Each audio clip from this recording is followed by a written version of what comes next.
사도들이 한자리에 모여서 예수님께 물었습니다. 주님께서 이스라엘을 다시 회복시키실 때가 지금입니까? 그러자 예수님께서 대답하셨습니다. 때와 시기는 오직 아버지의 권한으로 정하신 것이니 너희가 알 일이 아니다. 다만 성령이 너희에게 오시면 너희는 권능을 받아 예루살렘과 온 유대와 사마리아와 그리고 땅끝까지 가서 내 증인이 될 것이다. 예수님께서는 이 말씀을 하신 뒤에 그들이 보는 앞에서 하늘로 올라가셨습니다. 그가 올라가시는 모습은 구름에 가려 보이지 않았습니다. 예수님께서 올라가실 때에 그들은 하늘만 쳐다보고 있었습니다. 그런데 갑자기 흰옷을 입은 두 사람이 나타나 그들 곁에 섰습니다. 두 사람은 그들을 향해 갈릴리 사람들이여, 왜 여기 서서 하늘을 쳐다보십니까? 여러분을 떠나 하늘로 올라가신 이 예수님께서는 여러분이 본 그대로 다시 오실 것입니다. 라고 말했습니다. 다시 한번 우리 하나님 앞에 감사의 박수 올려드리도록 하겠습니다. 주의 일부 예배 오신 여러분들 주의 이름으로 환영합니다. 자, 우리 가슴에 손을 얹고 믿음을 고백하고 오늘 하나님 말씀 듣겠습니다. 하나님은 나를 사랑하십니다. 나는 그 사랑 안에 있습니다. 하나님은 오늘 나에게 말씀하실 것입니다. 그 말씀에 능력이 있습니다. 그 말씀에 생명이 있습니다. 나의 마음을 하나님께 열겠습니다. 나의 생각을 예수님께 집중하겠습니다. 들은 만큼 변합니다. 들은 만큼 행복해집니다. 오늘 드림원금 있는 주일이라서 설교 후에 가난한 자들, 어려운 이웃들을 위한 드림원금 드리는 시간도 갖도록 하겠습니다. 자, 지난주에 요한은 물로 세례를 주었지만 몇 날이 안 되어서 너희들은 성령으로 세례를 받게 될 것이다 라고 하는 예수님의 말씀을 들었습니다. 얼마나 가슴이 설레는 말씀입니까? 그렇죠? 그런데 제자들의 마음은 그 말씀을 듣고 설레지 않았습니다. 요한은 물로 너희에게 세례를 베풀었으나 몇 날이 안 되어서 너희는 성령으로 세례를 받을 것이다. 마음이 설레지 않았습니다. 왜냐하면 그들은 아직 성령이 어떤 분인지 몰랐습니다. 성령 세례가 그들에게 다가올 때 어떠한 일이 있는지 그들은 상상도 할 수가 없었습니다. 그렇지만 복된 소식은 제자들이 성령 세례, 성령님에 대해서 무지한 것과 상관없이 성령께서는 임하셨다라는 것입니다. 교회에서 여러분들은 성령 세례를 받을 것입니다 라고 얘기를 하면 마음이 무덤덤한 사람들이 꽤 있습니다. 괜찮습니다. 마음이 뜨거워져야, 이해가 되어져야 성령께서 오시는 것이 아니라 성령께서는 인간이 그것을 사모하지 않는데도 불구하고, 인간이 거기에 대해서 무지한데도 불구하고 성령께서는 다가오실 수 있다라는 것입니다. 성령으로 세례를 받게 될 것이다. 제자들이 예수님께서 하시는 말씀을 전혀 이해하지 못했다라는 증거가 그들이 예수님께 던지는 마지막 질문 속에서 발견됩니다. 6절 말씀 한번 보시겠어요? 6절 말씀 한번 읽어볼까요? 시작.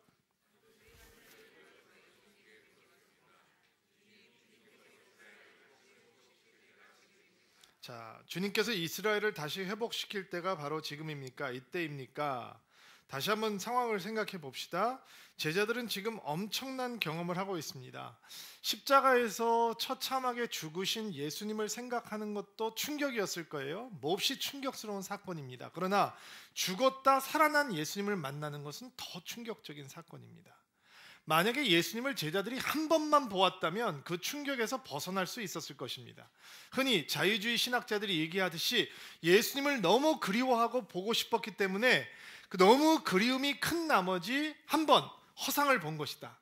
단체로 hallucination, 환상을 본 것이다 라고 생각을 할 수도 있을 것입니다. 근데 예수님께서 죽으신 다음에 부활하셔서 40일 동안 제자들에게 계속 나타나셨습니다. 쑥 나타나기도 하시고 쑥 없어지기도 하시고, 그것은 굉장한 충격으로 제자들에게 다가왔습니다. 그리고 제자들에게 변화가 일어나기 시작합니다. 예수님의 죽음뿐만 아니라 부활도 믿게 되는 것이죠. 대단한 변화입니다. 대단한 사건이 된 것입니다.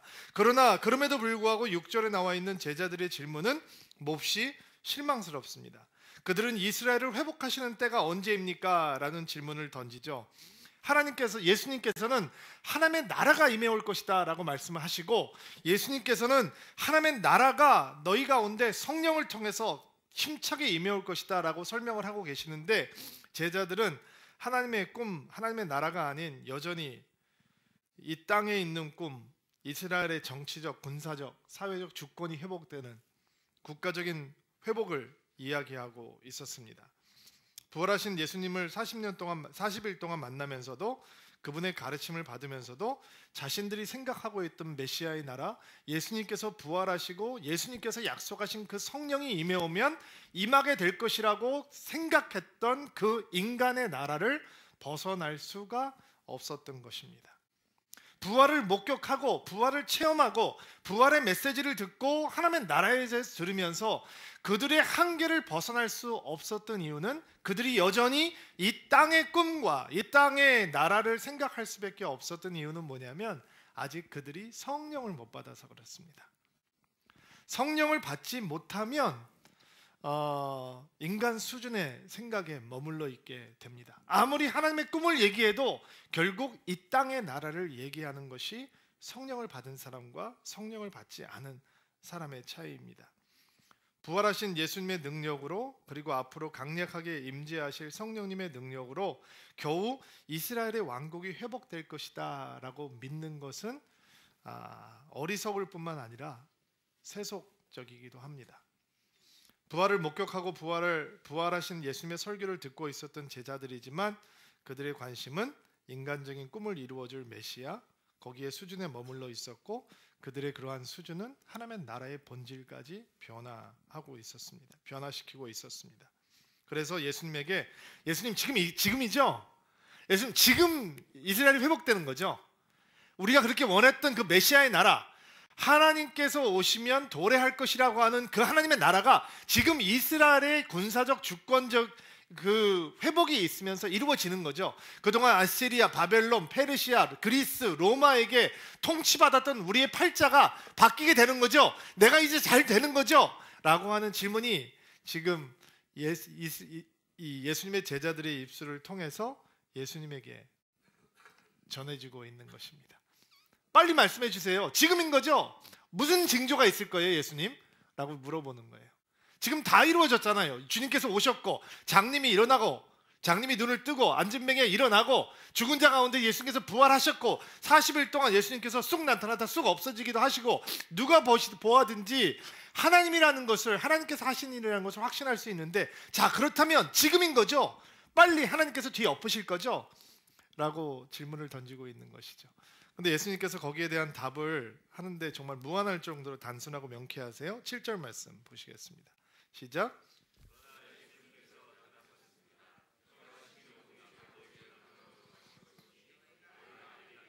자, 때와 시기는 이라고 할 때, 때라고 하는 것은 여러분 가끔 말씀을 들으시죠? 이 헬라어에는 시간을 가리키는 단어가 몇 가지가 있는데, 첫째는 그냥 가장 일반적인 시간이라고 하는 크로노스라고 하는 단어예요.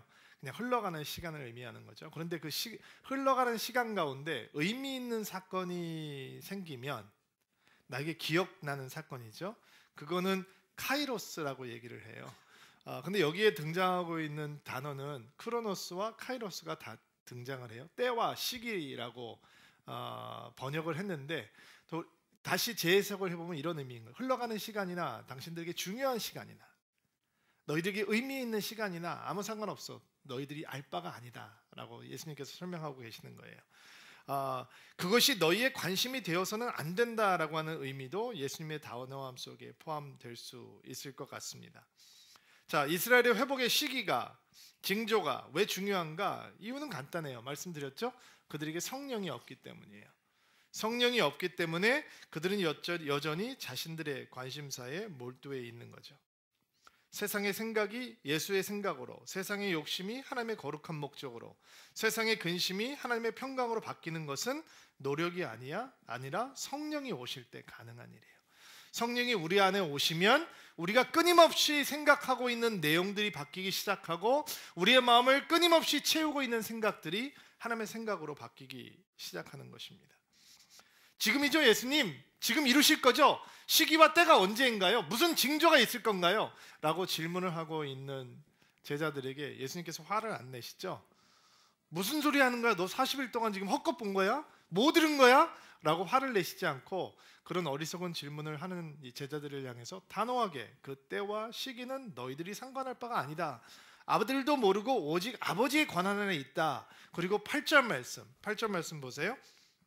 할머니 읽어주세요. 시작.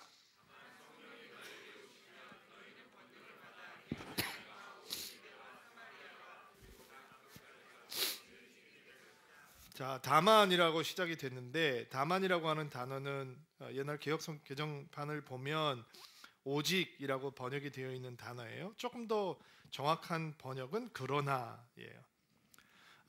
때와 시기는 언제입니까? 언제 될 것입니까? 빨리 될 거죠? 지금인 거죠? 라고 하는 제자들의 질문에 예수님께서는 화를 내지 않으시고 그러나 전혀 다른 주제를 소개하고 계시는 거죠. 그 전혀 다른 주제는 뭐예요?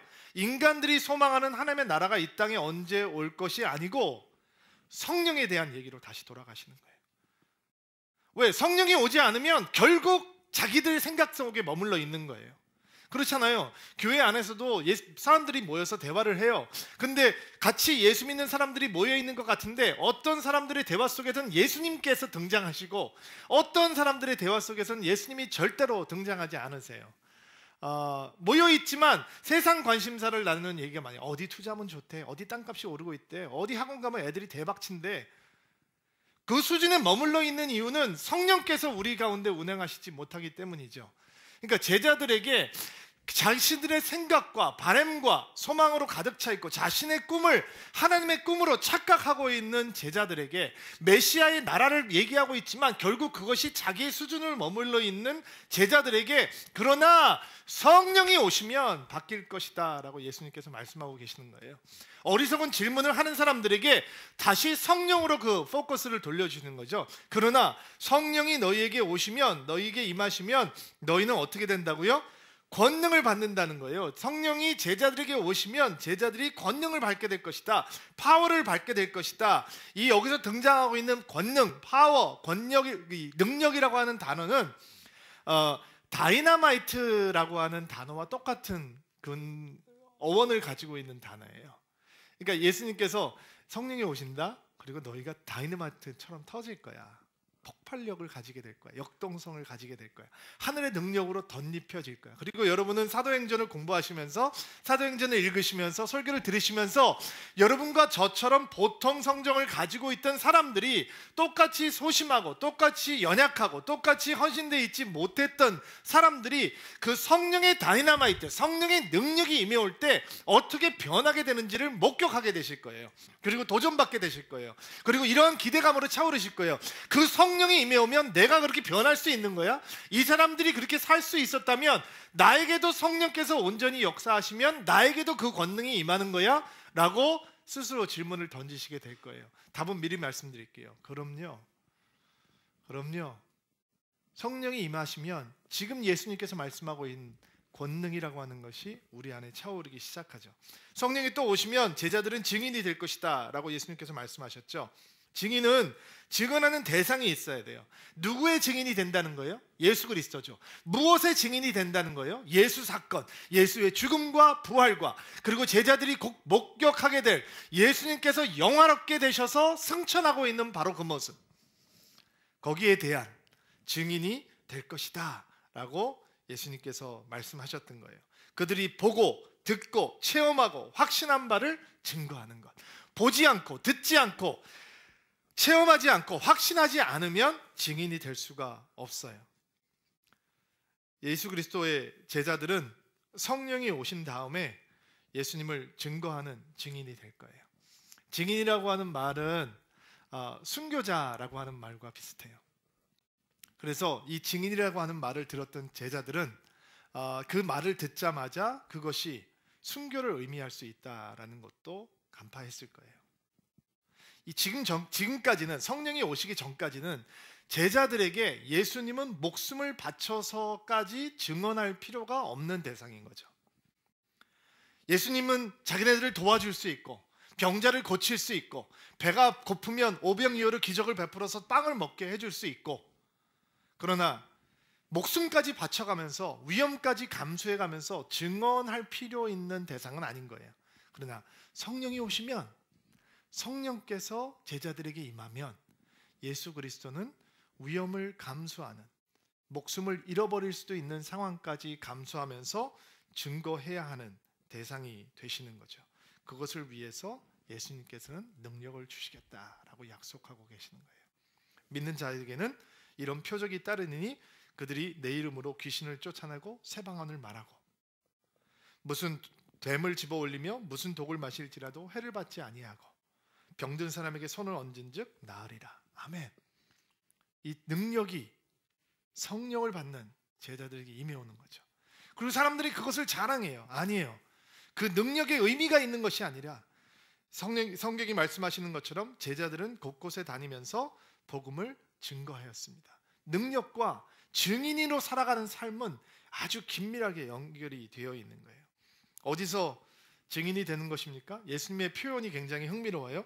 예루살렘과 온 유대와 사마리아와 땅끝까지 이르러라고 말씀을 하셨어요. 어떤 분들은 예수님의 말씀이 순서라고 이해하는 거죠. 예루살렘을 복음화하면 그 다음에 유대로, 유대를 복음화하면 그 다음에 사마리아로, 사마리아를 복음화하면 그때는 땅끝으로 가면 되는 것이다 라고 생각을 해요. 잘못된 해석이에요. 이렇게 생각을 하는 사람들은, 아니 한국에도 믿지 않는 사람들이 이렇게 많은데 80% 이상이 예수 안 믿는 사람인데 뭐 그렇게 돈 써가면서 해외 다니면서 돈 낭비하며 다니냐라고 얘기를 하죠.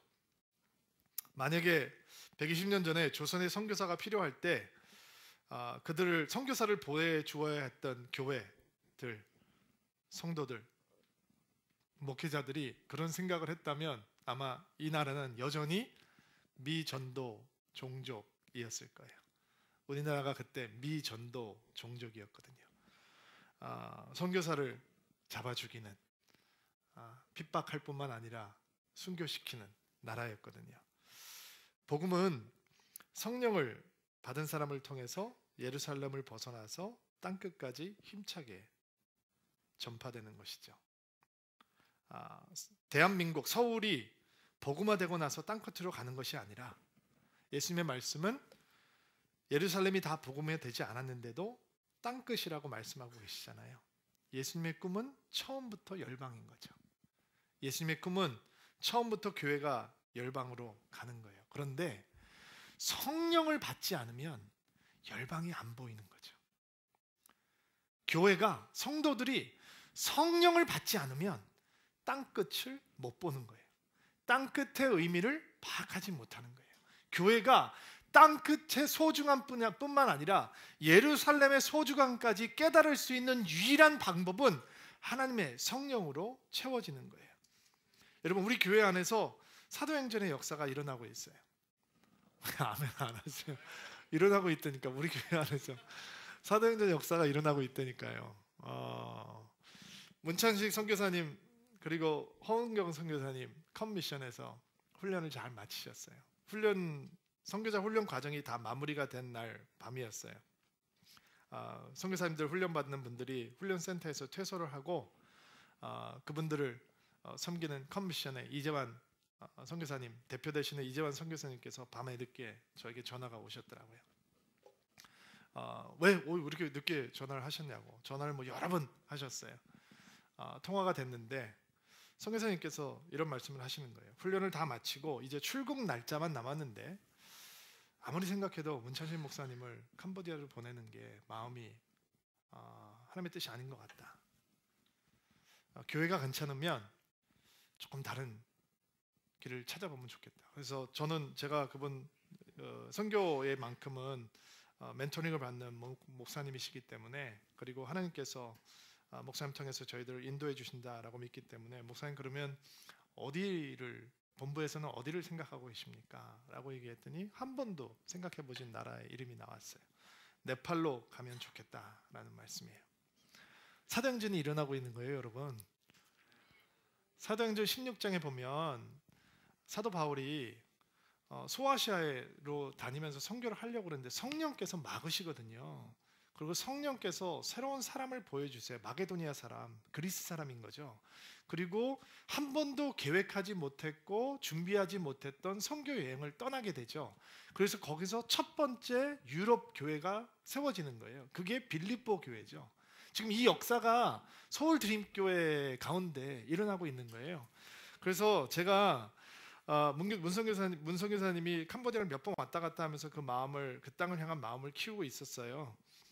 근데 성령께서 이제 선교사님과 서울 드림교회를 위해서 향해서 다른 계획을 가지고 계신 거예요. 그래서 제가 지난주에 네팔을 다녀왔어요. 저 네팔 한 번도 안 가봤거든요. 그리고 네팔을 월요일날 갔어요. 왜냐하면 제가 우리 사람이 가는데 내가 한 번도 안 가본 땅에 파송한다라고 하는 것이 너무 미안하고, 그리고 제가 안 갔다 오면 우리 성도님들에게 할 말도 없을 것 같고, 제가 먼저 갔다 와야 되겠다. 거기 계신 선교사님 내가 먼저 만나고 내가 먼저 기도하고 내 눈물과 내 기도를 심어야 되겠다라고 생각하고 우리 선교 담당 고영수 목사하고 이번 주에 다녀왔어요. 갔는데 눈을 돌리는 곳마다 힌두교 사원이죠. 인도 문화권이니까 티벳하고 붙어있는 나라이기 때문에 티벳 불교 영향도 많이 있어요. 히말라야 이 밑자락이 보이는데 산 깊은 산골 마을에 미전도 종족들이 퍼져 있다는 거예요. 가슴이 설레죠. 길이 있냐? 길 없어요. 차 세워놓고 7시간, 8시간 걸어 들어가야 되는 마을이 많다는 거예요. 큰일 났죠, 문성교사님. 근데 이렇게 올라가서 아주 이렇게 요지는 다 사원들이 가지고 있더라고요. 티벳, 힌두교 사원들이. 그 사원에 올라가서 우산 숭배하는 소리들이 가득한데 저희는 우리가 밟는 땅은 예수의 땅이 되는 거니까 우리가 밟는 순간 그것이 홀리 플레이스, 성소가 되는 거니까 그 땅을 밟고 이제 카투만두 시내를 향해서 손을 들고 제가 기도를 하기 시작했어요. 그리고 멀리 산들이 보이는데 제 마음속에 설레기 시작하는 거예요. 고생할 것 같아요, 문성교사님. 가니까 고생스럽더라고요. 척박해요. 길도 없고 다 흙길이고, 아무튼 한 시간만 나갔다면 콧속이 새까매져요. 고생하겠어요. 근데 멀리 보면 그렇다고 캄보디아가 편한 건 아니에요. 멀리 보면 복음을 한 번도 들어보지 못한 그 부족들이 그 산속에 깊이 들어가 있고 럭색을 짊어지고 백팩을 짊어지고 이제 그 산길을 다니면서 복음을 증거할 우리 선교사님을 보면서 제 마음이 뜨거워지기 시작했어요. 컴미션에서 5년 전에 파송한 선교사님이 거기 계시고, 그분은 음악학을 한 박사인데 이렇게 카트만두에서 베이스가 있고 그 미조정 동족을 다니면서 선교하시는 분이셨어요. 공교롭게도 미주 컴 본부에서 선교사 한 가정을 파송을 하는데 어디 파송이냐면 시애틀에 있는 형제교회 파송이에요. 제목교회죠. 그리고 우리가 이제 이 캄보디아에서 네팔로 저희 선교사님을 파송하는 거. 갑자기 컴미션 선교사님이 세 가정이 생긴 거예요. 그리고 그들이 꿈을 꾸기 시작하는 거예요. 저를 만나셨던 김창근 선교사님께서 첫째 날 저를 만나고 처음 만나는 사이인데 밥을 먹으면서 눈물을 줄줄 흘리시는 거예요. 너무 얘기하고 싶었다는, 너무 외로웠다는 거예요. 그동안 자기가 제대로 하고 있는지 잘 몰라서 열심히 하기는 했는데 뒤에서 자기를 위해서 기도해 주는 사람이 누가 있는지 자기가 너무 마음이 답답했다는 거예요. 근데 서울 드림교회가 선교사를 보낸다고 찾아와서 우리가 당신을 위해서 기도하겠습니다. 이제 우리 기도가 당신과 함께 있습니다 라고 얘기를 하니까 내가 마음이 너무 뜨거워져서 저 산골을 다 누비고 다니는 것들을 바라보면 생각하면 가슴이 너무 뜨겁다는 거예요. 네팔에서 인도로 인신매매로 넘어가는 아이들이 70만 명씩 생긴대요. 여러분, 사도행전의 역사가 우리 가운데 일어나고 있단 말이에요. 서울이 아직 복음화가 다 안 됐는데도 불구하고, 대한민국이 영적으로 형편없는 수준에 떨어지고 있는데도 불구하고 예수님의 꿈은 성령이 임하는 사람들이 예루살렘과 온 유대와 사마리아와 땅끝까지 이르러 예수 그리스도의 증인이 되는 거죠. 여러분, 한국교회가 어려움을 겪고 있지만 2014년 말 한국교회가 파송한 선교사 수는 26,677명이에요. 미국이 46,381명을 파송했어요.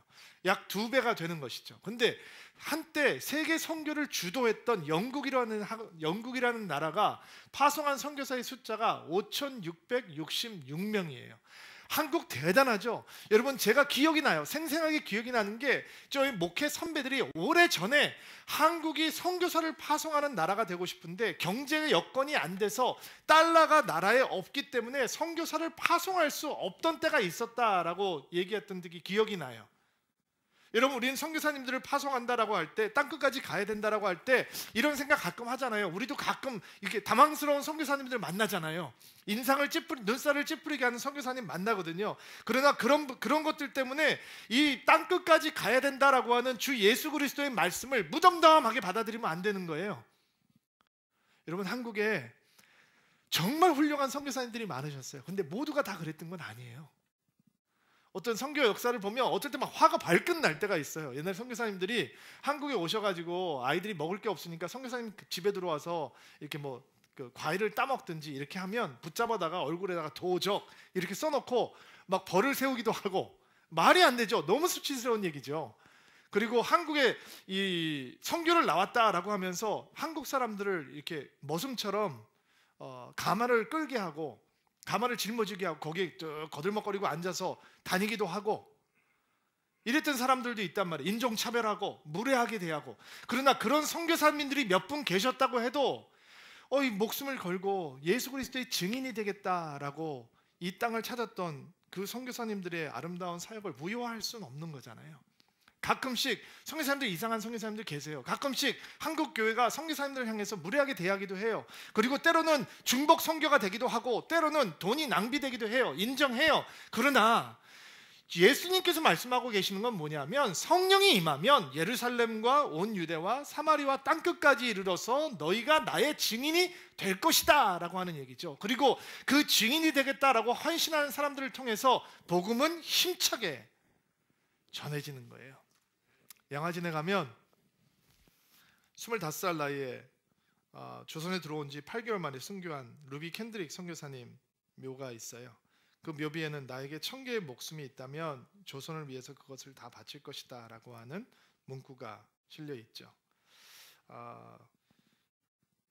맹장수술을 하시고 열흘 만에 돌아가신 젊은 선교사님이세요. 그분 선교사님의 편지를 보면 그분 선교사님이 가르치는 복음을 듣기 위해서 20km를 맨발로 걸어오는 아이들이 있었다라는 얘기도 등장을 하고요. 탄압이 심해지고 있는데 선교본부에서는 모두가 철수하라라고 하는 지시가 있었는데 대부분의 선교사님들은 그들이 전도한 조선인들과 숨어서 예배를 드리고 있습니다. 그들이 아마 다 순교할 작정인가 봅니다 라고 하는 고백도 등장을 합니다. 그리고 그 선교사님은 24살의 젊은 나이에 부모님에게 쓴 편지에서 저는 이곳에 작은 씨앗이 되기로 했습니다. 제가 씨앗이 되어서 이 땅에 묻히게 될 때 아마 하나님의 시간이 되면 조선 땅에는 많은 꽃들이 피고 그들도 여러 나라에서 씨앗이 될 것입니다.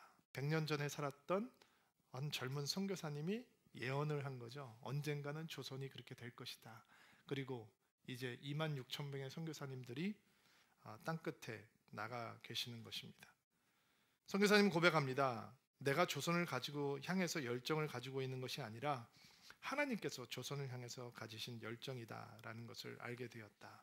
여러분, 이런 보석 같은 선교사님들의 눈물과 헌신과 기도와 열정, 사랑과 죽음 위에 한국 교회는 서 있는 것입니다. 성령 받은 사람이 그 일을 하는 것입니다. 저희가 1월 달에 파송했던 한유진 선교사님, 미얀마에 가 계시죠? 성경을 가르치기 위해서 28시간 버스를 타고 가셨대요. 그리고 아이들이 이 루비 캔드릭 선교사님에게 성경을 배우기 위해서 20km를 걸어서 맨발로 왔던 한국 아이들이 있었듯이 28시간을 차를 타고 간 선교사님의 말씀을 배우기 위해서 며칠을 버스를 타고 오는 사람들이 있었다는 거예요. 돌아올 때는 좀 빨리 왔대요. 24시간 걸렸다는 말을 들은 것 같아요. 양곤에서 돌아와서 커피 한 잔을 마시면서 어머님한테 이렇게 메시지를 보냈대요. 엄마, 이 양곤이 너무 럭셔리한 곳이야. 내가 이렇게 커피를 마시면서 엄마한테 메시지를 할 수 있다니. 이집트 알렉산드리아에 21살 먹은 드리민 청년이 학생 선교사로 나가 있습니다. 파송이 되고 며칠 동안 연락이 안 됐습니다. 부모님한테 물어보면 아직 연락이 없습니다 라고 얘기하면 목사인 제가 마음을 졸였습니다. 여러분, 사도행전은 우리 가운데서 일어나고 있습니다. 그러나 땅끝 때문에 너무 흥분을 해서 예루살렘을 놓치게 되면 우리는 무책임한 교회가 되고 맙니다. 여러분, 예수님께서는 우리의 사역지를 주십니다. 예루살렘과 온 유대와 사마리아와 땅끝까지. 우리 사랑하는 가족, 우리 사랑하는 직장 동료, 우리와 함께 학교를 다니고 있는 사람들, 우리의 친구들, 그들에게 예수 그리스도를 소개하지 못하고 땅끝만 바라보고 있는 사람들은 무책임해질 수 있는 것입니다. 사도행전을 나누면서 저는 사도행전 이 1장 8절의 말씀을 저와 여러분이 마음속에 붙들게 되기를 주의 이름으로 축복합니다. 서울드림교회는 계속 교회 건물이 없어도 능력 있게 선교하는 교회가 되기를 원합니다. 건물 욕심은 내지 않고 저희는 사람들을 복음을 증거하기 위해서 선교사를 파송하고 돕는 교회가 되기를, 욕심내는 교회가 되기를 바랍니다. 선교사는 이래야 되고 저래야 되고 말하는 대신 선교사들과 선교지를 위해서 눈물을 흘리고 기도하는 교회가 되기를 소망합니다. 다른 곳에서는 절약하고 허리띠를 졸라 매더라도 복음을 땅끝까지 전하기 위해서는 저 교회 저래도 되는 거야 라고 할 만큼 제너러스하게 물불을 가리지 않는 헌신하는 교회가 되기를 소망합니다. 목사와 몇 명의 성도들만 헌신되어 있는 것이 아니라 모든 성도들이 땅끝을 품고 기도할 수 있는 열정 있는 주의 교회가 되기를 소망합니다. 여러분, 선교를 이해하는 가장 파워풀한 베이스는 뭔지 아세요? 그게 9절부터 11절 말씀에 나와 있어요. 한번 읽어볼까요? 시작. 예수님께서는 이 말씀을 하신 뒤에 그들이 보는 앞에서 하늘로 올라가셨습니다. 그가 올라가시는 모습은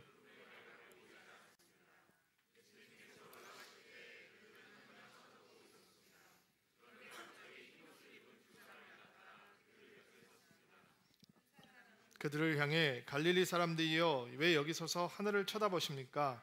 여러분을 떠나 하늘로 올라가신 이 예수님께서는, 자, 예수님께서 승천하고 있는 장면이죠. 예수님께서 승천하고 있는 장면이에요. 예수님께서 이렇게 공중으로 떠오르셔서 사라지셨어요. 이제 생각이 좀 유치한 분들은 그러면 예수님께서 대기권을 어떻게 통과하셨을까? 이렇게 생각하는데 진짜 그건 유치한 거예요, 여러분. 그냥 구름에 가려서 모이지 않을 때까지 예수님께서 올라가셨다는. 그 다음에 어떻게 된지는 나중에 예수님 만나보면 하세요. 슈퍼맨처럼 날아갔는지, 예수님의 손을 하나님께서 어떻게 하셨는지 그거는 그때 알아보시고. 자, 제자들이 하늘을 쳐다보고 있었어요. 그러니까 천사가 뭐라고 얘기를 하냐면 왜 하늘을 쳐다보고 있습니까? 라고 물어보죠. 여러분, 재림은 하늘을 쳐다보고 준비하는 게 아니에요. 하늘만 바라보고 있는 게 재림을 기다리는 모습이 아닌 거예요. 여러분, 성교의 가장 파워풀한 베이스는 뭔지 아세요? 마태복음 24장 14절에 모든 민족이 이 복음을 들어야 하리니 이것이 모든 민족에게 전해지면 그때야 끝이 올 것이다. 그렇죠? 하늘만 쳐다보고 있는 성도들은 재림을 준비하지 못해요. 재림은 누가 준비하는 건지 아세요? 열방으로 흩어지는 사람들이 준비하는 거예요.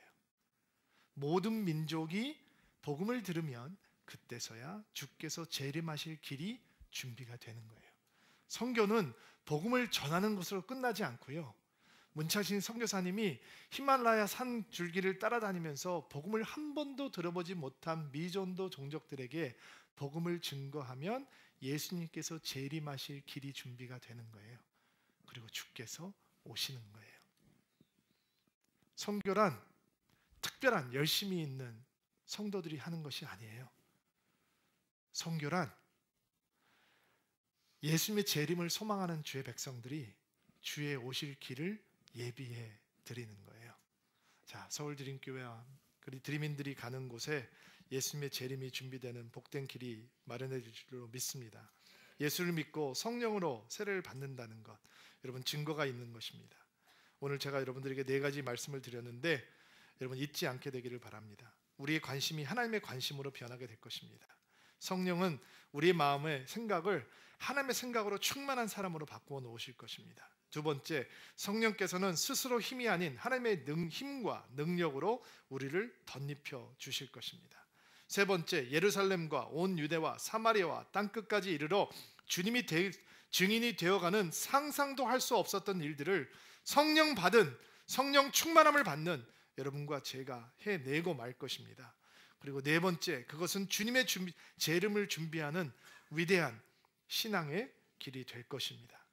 여러분에게 성령이 온전히 임하고 서울 드림교회가 서울에서 땅끝까지 퍼져가는 주의 교회가 되기를 주의 이름으로 축복합니다. 같이 한번 기도합시다.